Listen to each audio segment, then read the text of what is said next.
샬롬 4월 16일 목요일 하나님 나라를 시작하는 말씀 묵상 시간입니다. 오늘 우리에게 주신 말씀은 창세기 26장 1절에서 11절입니다. 젊은 삼누리 이경선 집사님께서 말씀을 읽어주시겠습니다. 하나님의 말씀을 경청하십시오. 아브라함 때 첫 흉년이 들었더니 그 땅이 또 흉년이 들매 이삭이 그랄로 가서 블레셋 왕 아비멜렉에게 이르렀더니 여호와께서 이삭에게 나타나 이르시되 애굽으로 내려가지 말고 내가 내게 지시하는 땅에 거주하라. 이 땅에 거류하면 내가 너와 함께 있어 내게 복을 주고 내가 이 모든 땅을 너와 내 자손에게 주리라. 내가 내 아버지 아브라함에게 맹세한 것을 이루어 내 자손을 하늘의 별과 같이 번성하게 하며 이 모든 땅을 내 자손에게 주리니 내 자손으로 말미암아 천하 만민이 복을 받으리라. 이는 아브라함이 내 말에 순종하고 내 명령과 내 계명과 내 율례와 내 법도를 지켰음이라 하시니라. 이삭이 그랄에 거주하였더니 그곳 사람들이 그의 아내에 대하여 물음에 그가 말하기를 그는 내 누이라 하였으니 리브가는 복이 아랫다음으로 그곳 백성이 리브가로 말미암아 자기를 죽일까 하여 그는 내 아내라 하기를 두려워함이었더라. 이삭이 거기 오래 거주하였더니 이삭이 그 아내 리브가를 껴안은 것을 블레셋 왕 아비멜렉이 창으로 내다본지라. 이에 아비멜렉이 이삭을 불러 이르되 그가 분명히 내 아내거늘 어찌 내 누이라 하였느냐. 이삭이 그에게 대답하되 내 생각에 그로 말미암아 내가 죽게 될까 두려워하였음이로라. 아비멜렉이 이르되 네가 어찌 우리에게 이렇게 행하였느냐. 백성 중 하나가 내 아내와 동침할 뻔하였도다. 네가 죄를 우리에게 입혔으리라. 아비멜렉이 이에 모든 백성에게 명하여 이르되 이 사람이나 그의 아내를 범하는 자는 죽이리라 하였더라. 아멘. 창세기 26장은 성경에서 이삭을 주인공으로 한 유일한 이야기입니다. 1절은 이렇게 시작합니다. 일찍이 아브라함 때에 그 땅에 흉년이 든 적이 있는데 이삭 때에도 그 땅에 흉년이 들어서. 아브라함 때에 흉년이 든 적이 있습니다. 창세기 12장의 사건입니다. 아브라함은 흉년으로 애굽으로 내려갔다가 평생 부끄러울 한 가지 사건을 경험하게 됩니다. 아내 사례를 누이라고 속인 일입니다. 26장 1절 이삭의 이야기를 시작하며 그때와 비슷한 상황임을 성경은 언급합니다. 이는 곧 이삭에게 어떤 일이 벌어질지를 연상케 합니다. 이삭도 자신의 아버지와 동일하게 아내 리브가를 누이라고 속입니다. 이삭도 흉년으로 애굽에 내려가려고 했습니다. 그런데 2절 주님께서 이삭에게 나타나셔서 그 길을 막으셨습니다. 그래서 걸음을 멈춰 브엘세바와 애굽의 중간인 그랄에 머무르게 됐습니다. 그런데 바로 이곳에서 사건이 발생합니다. 7절에 보면 그곳 사람들이 이삭의 아내를 보고서 그에게 물었다. 그 여인이 누구요? 그는 그 말에 두려워 아내를 나의 누이라고 답합니다. 아브라함이 했던 실수와 정확히 일치합니다. 이런 의문이 들 수 있습니다. 오히려 내 아내라고 말해야 사람들이 더 관심을 안 갖지 않을까? 오늘날의 관점에서는 그럴 수 있습니다. 그런데 고대 사회는 다릅니다. 율법에 주로 등장하는 사회적 약자는 객, 고아, 과부입니다. 객, 즉 나그네는 사회에서 고아, 과부와 동일한 약자입니다. 아브라함도 그리고 지금 이삭도 이들은 나그네였습니다. 사회적으로 힘이 없고 보호받지 못하는 대상입니다. 따라서 그 아내에게 남편이란 존재는 쉽게 제거할 수 있는 대상이었습니다. 그들이 아내를 누이라고 속인 이유가 이것입니다. 자신들의 생명이 위험을 받을까봐. 이삭은 하나님이 하신 언약을 완전히 신뢰하지 못했습니다. 3절에 보면 이 땅에 거류하면 내가 너와 함께 있어 내게 복을 주고 내가 이 모든 땅을 너와 내 자손에게 주리라 하나님은 약속하셨습니다. 그런데 이삭은 하나님의 약속보단 현실의 두려움에 반응했습니다. 성경은 지속해서 인간이 얼마나 연약한 존재인지를 말씀합니다. 아브라함 그리고 그의 아들 이삭 역시 같은 상황에서 같은 반응을 합니다.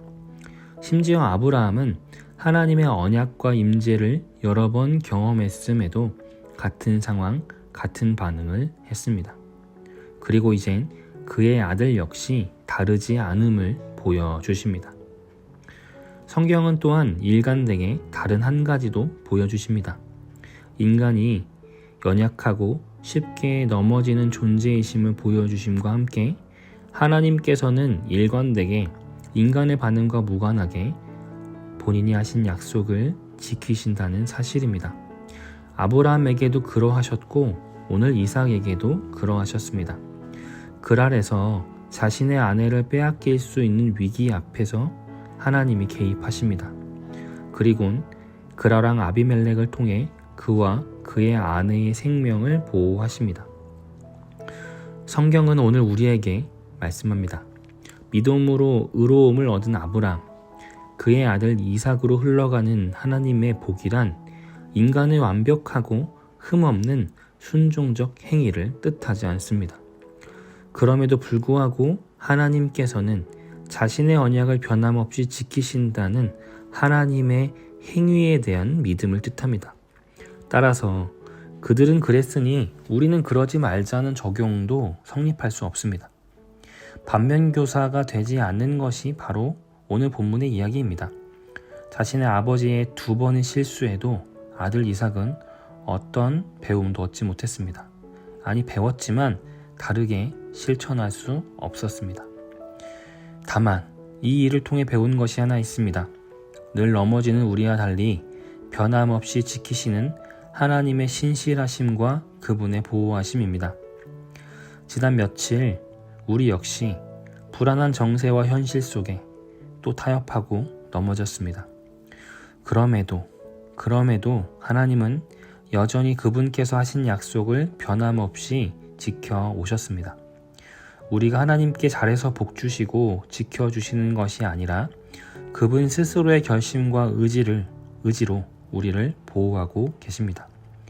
오늘 이 사실을 다시금 배우고 익히게 되기를 원합니다. 주님은 언제나 우리에게 하신 약속을 지키십니다.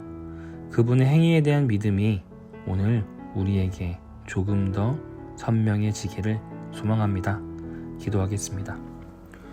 신실하신 주님, 신앙의 연수가 쌓여도 여전히 내 안에 연약함과 죄성은 변하지 않습니다. 현실 앞에 쉽게 타협하고 넘어집니다. 그런데 그 과정 속 단단한 믿음을 갖고 약속을 지키시는 분이 하나님이시라는 것도 배워갑니다. 주님, 우린 오늘 또 넘어질지 모릅니다. 그럼에도 주님의 약속과 마음이 변하지 않는다는 것만큼은 우리 마음에 새기며 살아가게 하옵소서. 실패해도 다시 일어나 주님의 뜻에 한 걸음 나아가는 우리 모두 되게 하옵소서. 예수님의 이름으로 기도드립니다. 아멘. 오늘 내마의 말씀 사연은 이경선 집사님의 사연입니다. 오늘 우신 가족분들과 나누고 싶은 저의 내마의 말씀은 이사야 61장 1절에서 3절입니다. 나를 보내사 마음이 상한 자를 고치며 포로된 자에게 자유를, 갇힌 자에게 노임을 선포하며 무릇 시온에서 슬퍼하는 자에게 화관을 주어 그 죄를 대신하며 기쁨의 기름으로 그 슬픔을 대신하며 찬송의 옷으로 그 근심을 대신하시고. 아멘. 저는 가정에서, 학교에서 아픔을 겪고 상처로 무너져 있던 청소년기의 시간이 있었습니다. 그 시기의 통증은 생각보다 길게 갔고 20대 내내 눈물로 아버지께 회복을 구했습니다. 왜 저를 이대로 두시는지, 회복을 약속하신 것은 맞는지, 치유하시는 아버지가 정말 맞으신 건지 길고 긴 동굴 같은 시간을 지나며 혼란스러웠습니다. 하지만 그럼에도 하나님을 원망할 수는 없었습니다. 원망하면 안 된다고, 믿음이 없는 거라고 배워왔기 때문에 내가 좀 더 하나님을 사랑하지 못해서, 더 순종하지 않아서, 더 헌신하지 않아서 내가 이렇게 아픈 거라고 내 스스로를 탓하며 그 시기를 지나왔습니다. 마음의 병은 어떤 곳에서도 환영받을 수 없는 흠이 되곤 하기 때문에 어둡고 나약하다고 보일까봐, 믿음이 없고 어리석게 보일까봐 아픔을 드러낼 수 없어 계속해서 혼자 있는 곳으로 숨어 들어갈 수밖에 없었습니다. 또 그런 자기 자신을 스스로 부정하고 밀어내기도 했습니다. 하지만 하나님은 늘 아픈 자들에게 마음이 가 계셨습니다. 마음이 상한 자를 고치시겠다고 약속해 주시고 갇힌 자를 자유케 하신다고 하시며 슬퍼하는 자에게 화관을 주어 죄를 기쁨의 기름으로 바꾸어 주시겠다고 말씀하십니다. 아파하는 사람을 조금도 탓하지 않으십니다. 네가 바뀌어야 해 라고 말하는 세상의 많은 메시지를 뚫고 아버지께서는 내가 기쁨이 되어줄게, 내가 고쳐줄게 라고 말씀해 주십니다. 그 아버지의 다정하신 사랑의 메시지를 기억하며 지금 그 시절을 돌아보면 한순간도 떨어지지 않으시고 저를 보호하시고 치료하신 과정이었구나 하는 것을 실감하게 됩니다. 은혜와 사랑은 왜 지나왔을 때 더 선명하게 보이는지 모르겠습니다. 요즘 사실 좀 지치고 혼자 내버려 두시는 것 같은 고립감에 마음이 무거웠었는데 이번 사연을 목사님께 부탁받으면서 다시 말씀을 꺼내어 묵상할 수 있어 감사한 마음이 듭니다. 오랜 시간 아픈 시간에 갇혀 있었던 저를 향한 아버지의 사랑 때문에 저도 아픈 사람들에게 마음이 향하도록 인도하여 주셨습니다. 상담대학원에서 공부를 하면서 모든 이론들의 뿌리에서 아버지의 사랑의 원리가 발견될 때마다 은혜와 사랑을 경험하며 내 스스로에게 또 아픈 누군가에게 그 사랑의 원리를 깨닫게 하는 것을 소망하며 공부하고 있습니다. 어쩌면 정말 회복은 내가 회복되는 것에서 끝나는 것이 아니라 나처럼 아픈 이들에게 마음이 향하여 그들을 품을 때 완성되는 것이 아닐까 생각해 봅니다. 추천 찬양으로는 두려웠던 제게 그 단단하고 크신 품 안에 품어 보호하심의 약속을 붙들게 되었던 주 품에 품으소서라는 찬양 함께 듣고 싶습니다. 오늘도 우신 가족, 성도분들 모두 그 회복을 이루어 가시고 탓하지 않으시고 품으시는 아버지의 다정한 품 안에 거하시는 복된 날 되기를 소망합니다. 네, 이렇게 사연 보내주셨습니다. 오늘 경선 집사님의 사연을 듣고 또 이삭의 이야기를 묵상하며 공통점이 있다는 것을 느껴졌습니다. 이삭의 실패 이야기 그리고 우리 경선 집사님의 아픈 과거의 이야기가 또 누군가에게 지금 이 순간 또 아픔과 실패를 겪고 있는 우리에게 용기가 되고 위로가 된다는 것을 경험합니다.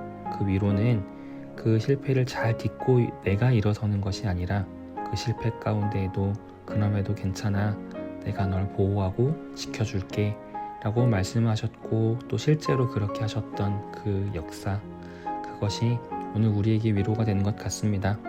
이 아침 그 변함없는 사랑으로 우리를 지키시고 보호하시는 하나님을 묵상하시며 우리 모두 더 깊은 묵상으로 나아가도록 하겠습니다.